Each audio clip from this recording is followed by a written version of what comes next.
So the theme that came to me this morning while I was thinking about what theme I should run with in today's little mini sermon, uh, I was just thinking about my 21-year run in entrepreneurship since leaping off the given path that was offered to me by my family and by the education system to work a job for my life. And I feel like I've been swinging from one vine to the next for 21 years of um, continually always betting on myself. We could bet on the stock market and go get rich. We could bet on Bitcoin. We could bet on any number of ideas that we have and inspirations that we have. But ultimately, in order for us to make it and find a fulfilling path as an entrepreneur, there comes a time where we have to move beyond self-doubt and get off the fence and fully step into betting on ourselves, however that means. It means showing up and devoting your time and energy. It means saying no to other distractions so that this thing that is your vision and your dream has the space to breathe and grow.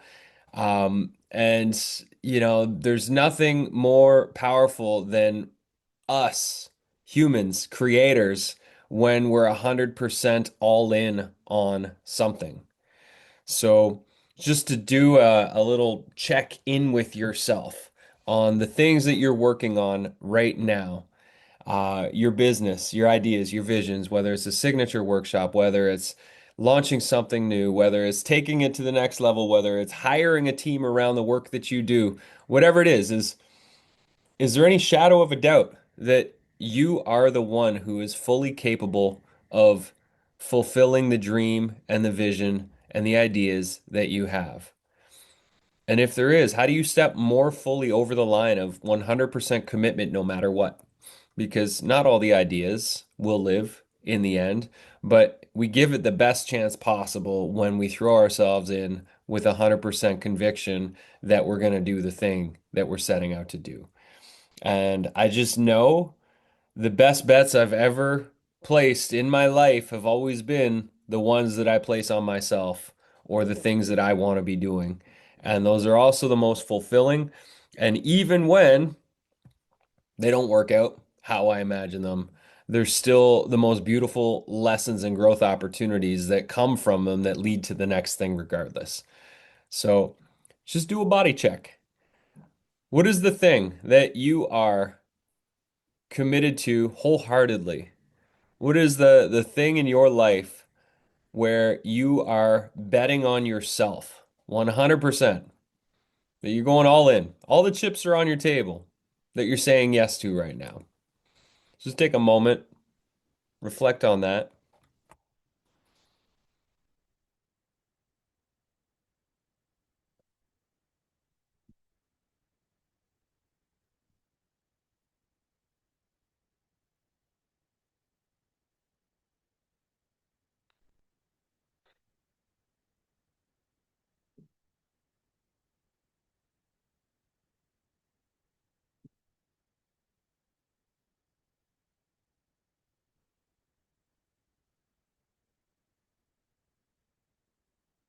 And have you created space for doubt to creep in?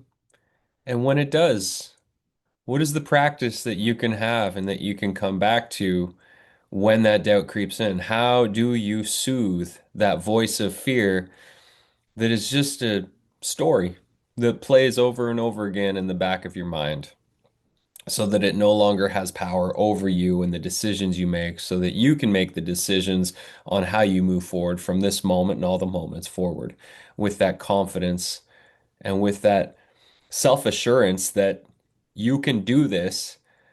And given that the vision was presented to you through you, you are the one to do this, whatever this is for you. As I've been going through stages of overwhelm with prepping the business plan and getting all the pieces ready to do this big race for Magic Kids, like there's no doubt that little stories creep in. Old thoughts that no longer serve creep in, and it's just like that is a part of the motions of expansion. It is natural when we go through expansion and step into the newness of things that we've only dreamed about but never actually done, that little fears will creep in of who am I? Can I? Is it possible? Will I? What if it doesn't work out? All those things.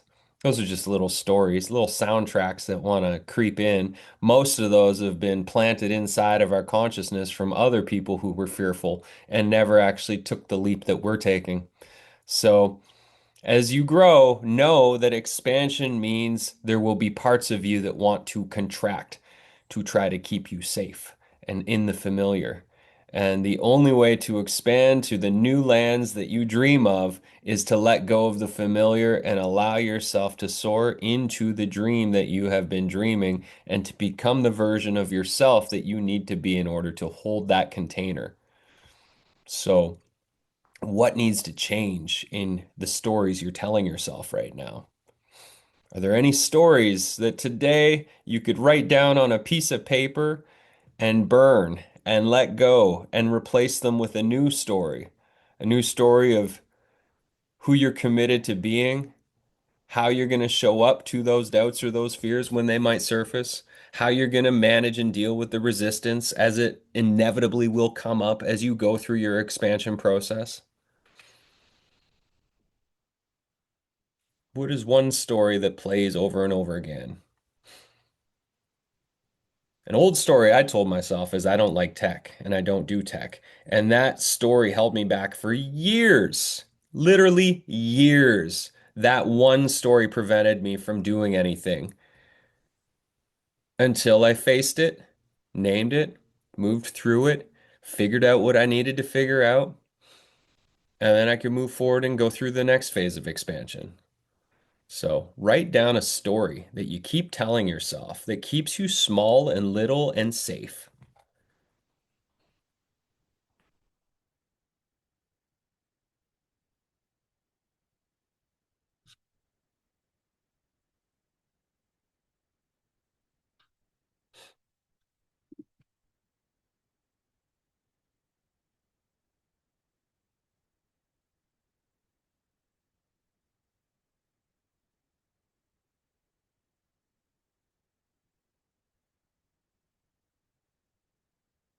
And the beautiful thing is that you're not meant to do the whole vision that you have alone.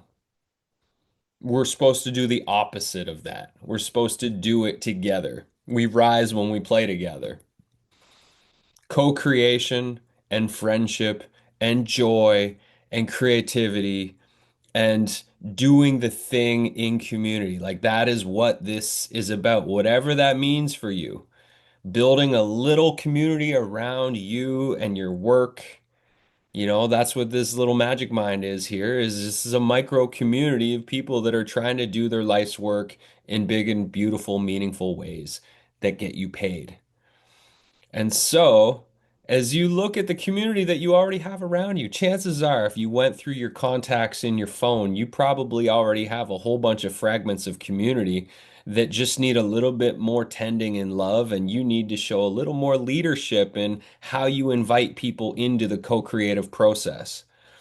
And a big piece of that starts with gratitude. How do you show up and share gratitude and love with the people that are already in your orbit? So instead of seeking out new people to accumulate, you have the people that are already there who are probably isolated and alone in their silos, and you start to lean into those relationships. And it takes a lot of effort. And we're going to have this conversation today, and you're going to send some text messages and maybe set up some potlucks and start to get people together on the regular. And maybe in 3 or 5 years from now, it feels like a real village is surrounding you. And when you're sick, people bring you soup. And when you're struggling, people show up who care. And when you need help, your community shows up and helps. And that takes time and it takes effort. And it takes you handpicking the people that you want to surround you in your life with your enterprise that you're building. And that's how you go from this whole hustle mentality that you have to do it all and be it all and spin your wheels in isolation in your own office, in your own home, without anybody around you who understands what you're up to. And you call in the people into your orbit who want to co-create magic on planet Earth, who have complementary skill sets and who help spark joy in your life so that you feel activated and alive in everything that you do. And again, building that village, creating that community, opening yourself to intimacy, those are all bets that you have to place on yourself because something could go wrong. Somebody might end up challenging you. You know, that is what happens when we deepen our intimacy in relationships. And so, again, more stories will come up as we open to the expansion of calling in the people that we want to surround us on this adventure that we're going through as we fly through planet Earth. So, come back to the stories.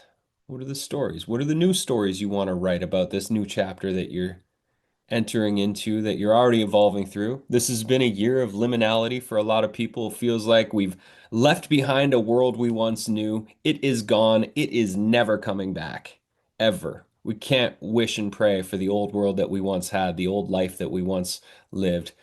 We're moving into something new, and so we need to find our anchor point in who we're going to be in this new world. So we're not waiting for it to arrive. We're living it, breathing it, being it, and making it now through our actions, our thoughts, and who we're here being, and what we're here doing, and how we're here serving.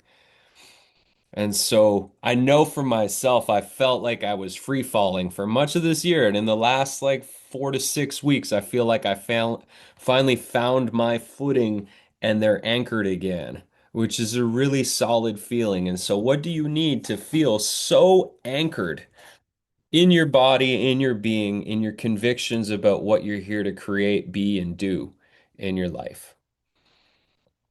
And that might mean writing the new story. This is actually not even a new story. This is a whole new book that we're writing here. This is the sequel to whatever we just left behind. This is the new book.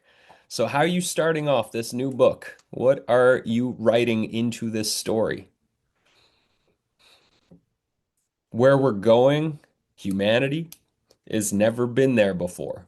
Sure, there's going to be some cycles of history that repeat themselves and want to rear their heads, but with everything that we have on planet Earth and all the technology and all the knowledge and wisdom that exists right now, we've never traveled into this territory. So, how are we going to show up to this new experience?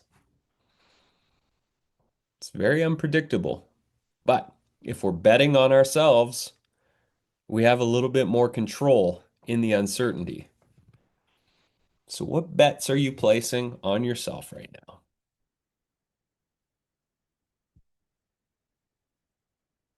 Just going to give you a few minutes to just write, journal, point form, whatever it is. And if anybody wants to share, we can. So just take a few minutes.